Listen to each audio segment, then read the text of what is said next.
our nature. Beautiful scenery,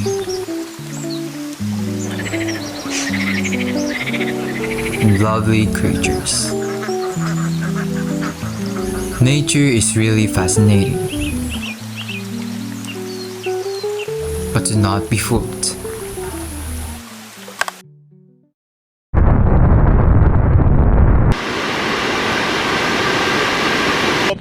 Ito po ay yung papalapit pa lamang na We have been facing massive amount of dangers caused by nature.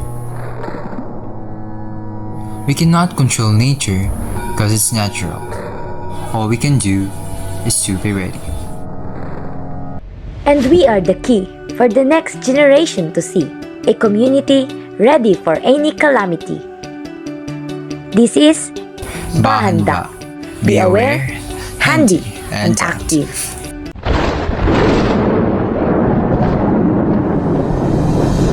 Narito tayo ngayon sa Princess Urduha upang interview ang mga estudyante. Sabi ng mga estudyante ay madalas daw ang pagbaha sa kanilang lugar. Since sabi mo maraming beses, ibig sabihin, lagi nyo nang nararanasan. So bilang isang residente dito sa Barangay Urduha, ano ang pinaka-memorable na pagbahang nangyari dito pero not in a good way? Noong bagyong Odette, marami po yung mga naapektuhan na nakatira malapit sa ilog. Lalo na po yung taga-barangay Batang-Batang.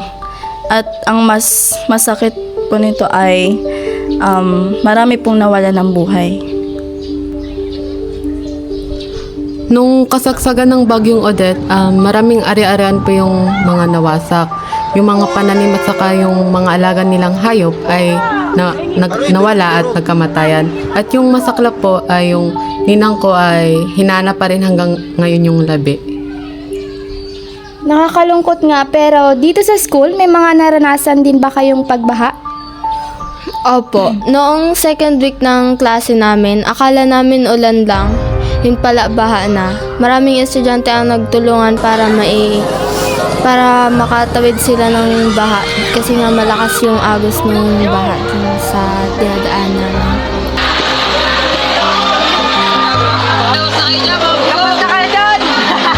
Kahit pala sa paaralan ninyo, hindi nakaligtas sa pagbaha.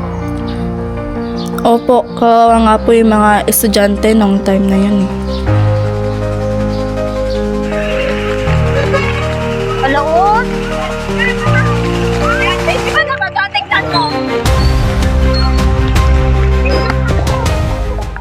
At dito sa aking kinatatayuan, dito nangyari ang pagbaha nakaraang taon.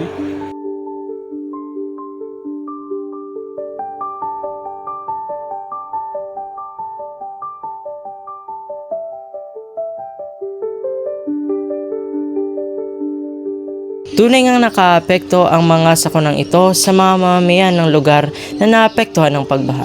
Ano kaya ang maaari nating gawin upang maiwasan o mabawasan ang mapaminsalang epekto ng sakunang ito? Ano-ano nga ba ang mga paraan upang matulungan nating mabawasan ang mga epekto ng pagbaha?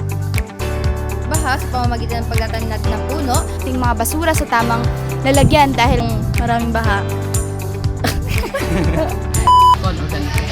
Ito pa ay tumatalakay sa